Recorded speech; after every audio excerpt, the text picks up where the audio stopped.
¿Qué tal amigos? Les habla el Padre Rafael Chávez y les doy la bienvenida una vez más a este su pequeño espacio de meditaciones, tiempo pascual. Estamos a viernes 14 de abril, viernes de la octava de Pascua.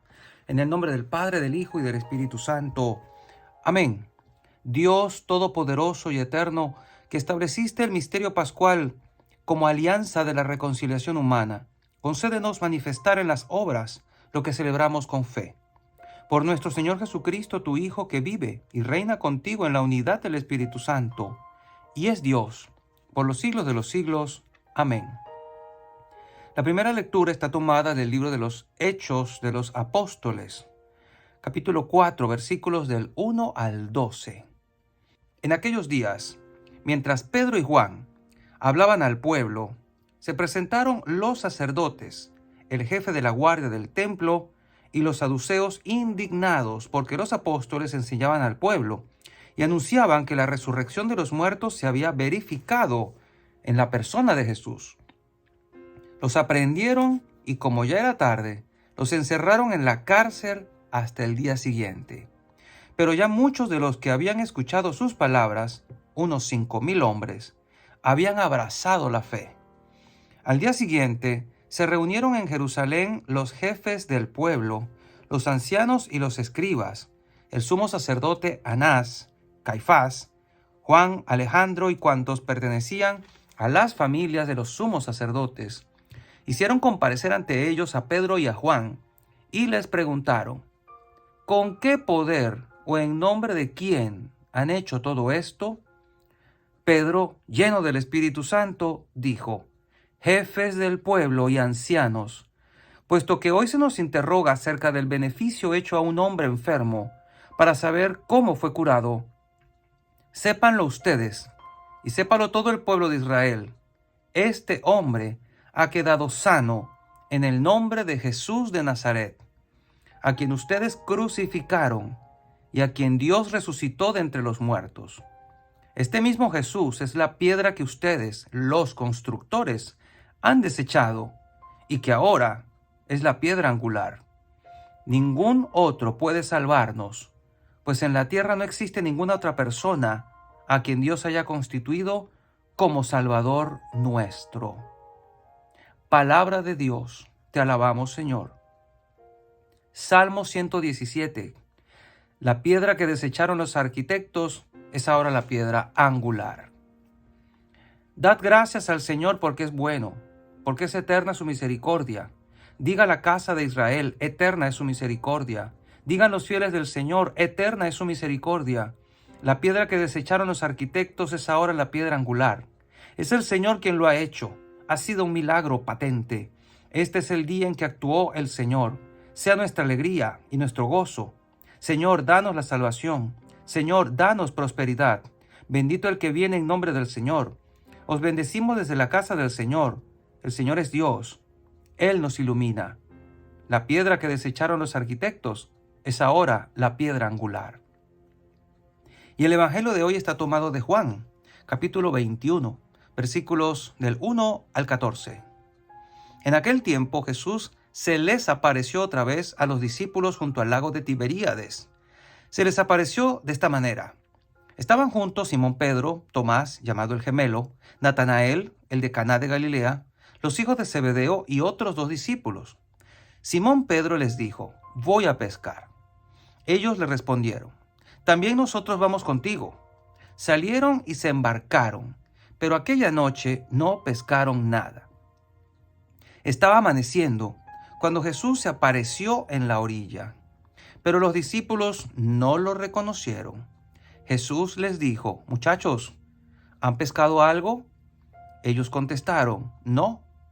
Entonces él les dijo: echen la red a la derecha de la barca y encontrarán peces.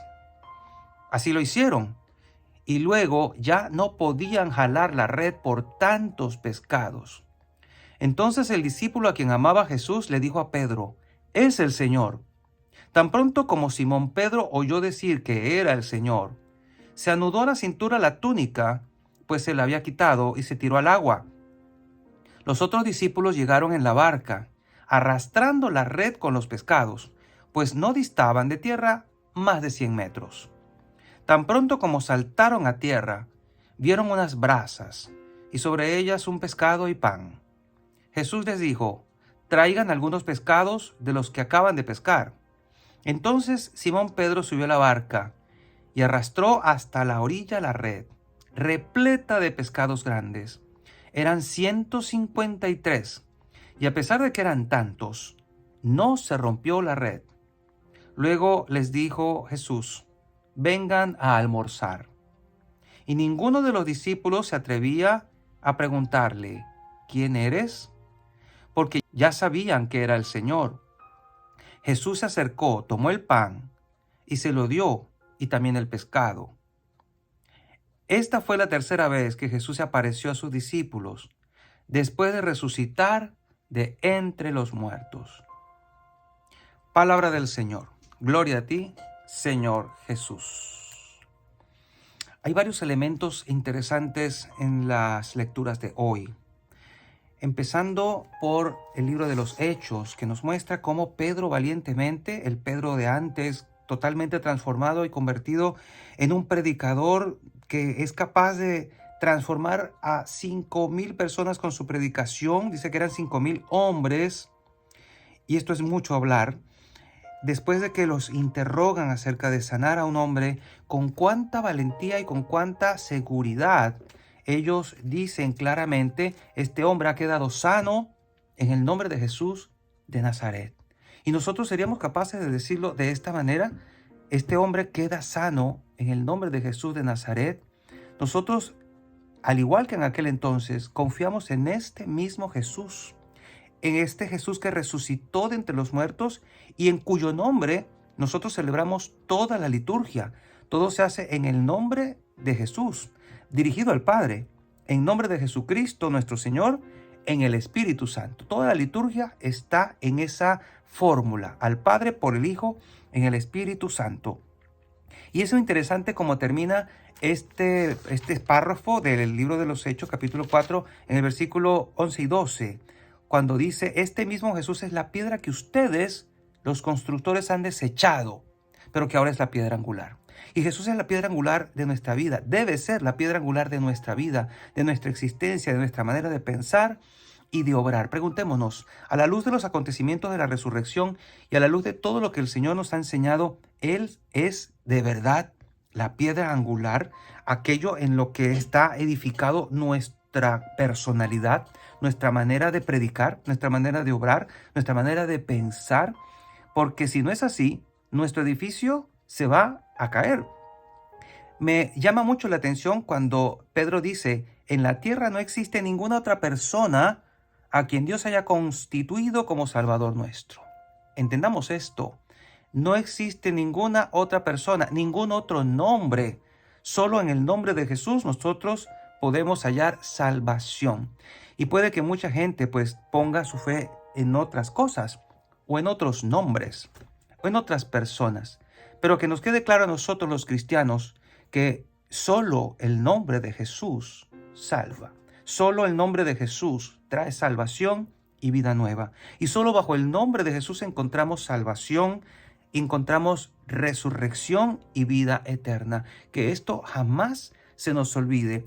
Toda nuestra vida como cristianos, y por eso nos llamamos cristianos, está edificada en esta piedra desechada por los arquitectos, llamando arquitectos a toda esta generación de sacerdotes y levitas del Antiguo Testamento que no supieron ver en Jesús la piedra más importante del edificio de la construcción de su religión y de la nuestra. Porque la fe cristiana estaba llamada a ser la continuación y la plenitud de aquella otra primera alianza. Los que sí se plegaron encontraron en Jesús esa piedra fundamental que le da a nuestra vida, a nuestro edificio espiritual, la certeza, la seguridad, la estabilidad que nosotros necesitamos. Ya no tenemos que andar buscando nada en ninguna otra parte. Ya no tenemos que andar descubriendo piedras maravillosas, fundamentales, filosofales en ningún otro lado. Sabemos cuál es la piedra. A mí me llama mucho la atención a veces cuando la gente se deja llevar por supersticiones y que me dice: ¿cuál es tu piedra de nacimiento? No, porque yo soy Tauro, porque yo soy Géminis. No, tu piedra es Cristo. Tu roca es Cristo. No te dejes llevar por supersticiones que no te llevan a nada. Tu piedra es el Señor y solo bajo su nombre podrás ser salvo. Bajo su nombre encontrarás sanación, salvación, liberación y vida eterna. Por otro lado, en el Evangelio de Juan encontramos a Jesús nuevamente en el contexto de una comida. A Jesús le gusta aparecerse en una comida o manifestarse en el contexto de una comida. Es curioso, él manifestó su gloria en su primer milagro en Caná. En una boda había comida. Él también en la última cena se manifestó también de esa manera, entregándose en su cuerpo y en su sangre. Y aquí, obviamente, vuelve a manifestarse en este contexto de la pesca milagrosa. Era tan importante este momento que hasta se acordaban de cuántos peces ellos pescaron. Eran 153. Muchos dicen que este número gigantesco de peces hace referencia a la cantidad de personas que está llamada a formar parte de la iglesia y que esta red que no se rompe, aunque tiene muchos peces, es también una forma de identificar a la iglesia. La iglesia está representada en aquella red y que es en la barca de Pedro, obviamente. Jesús aparece y no lo reconocen. ¿Por qué no lo reconocen? Porque Jesús está glorificado, está transformado, es cuerpo glorioso. No lo logran reconocer. El cuerpo que nosotros vamos a tener ya cuando estemos en la gloria, cuando estemos resucitados, va a ser el mismo que tenemos ahora, pero glorificado. El mismo pero distinto. El mismo pero diferente. El mismo pero sin imperfecciones. El mismo pero hermoso. Esto es algo muy curioso. No lo logran reconocer. Pero el que lo reconoció fue Juan. Parece que el hecho de amar a Jesús es una clave para poder identificar a Jesús donde quiera que se encuentre. Es la clave, amar a Jesús con todo el corazón. El segundo en darse cuenta es Pedro, que se da cuenta de que es el Señor, aunque nadie le preguntó nada. Y luego de que tienen esta pesca asombrosa, parece que Jesús les está preparando el almuerzo. Le dice, ninguno de los discípulos se atrevía a preguntarle, pero Jesús les había dicho ya antes, vengan a almorzar. Qué bonito es ver la cercanía de Jesús con sus discípulos, con sus apóstoles, pero esta misma cercanía la tiene con nosotros. En cada Eucaristía Jesús es como si nos dijera, vengan también a comer. Él nos ofrece su cuerpo y su sangre, su alma y su divinidad. Allí está Él en presencia real.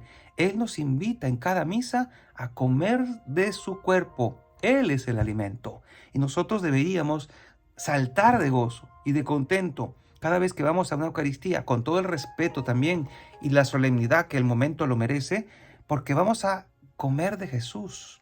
Vamos a alimentarnos de Él, de su presencia, para santificarnos, para encontrar en Él esa gloria que nosotros andamos buscando, para hacernos como Él. Por ahí hay un dicho muy simpático que dice cada quien es lo que come.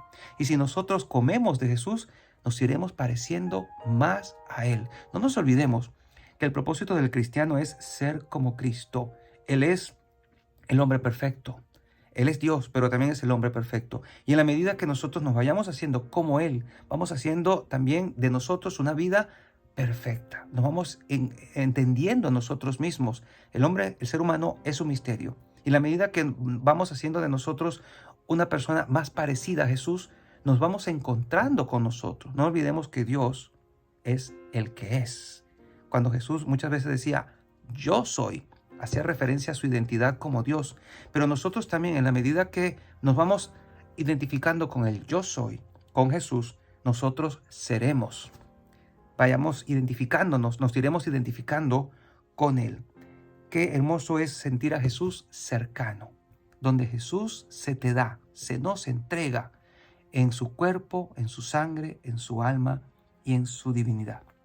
Y la bendición de Dios Todopoderoso, Padre, Hijo y Espíritu Santo, descienda sobre cada uno de ustedes y les acompañe siempre.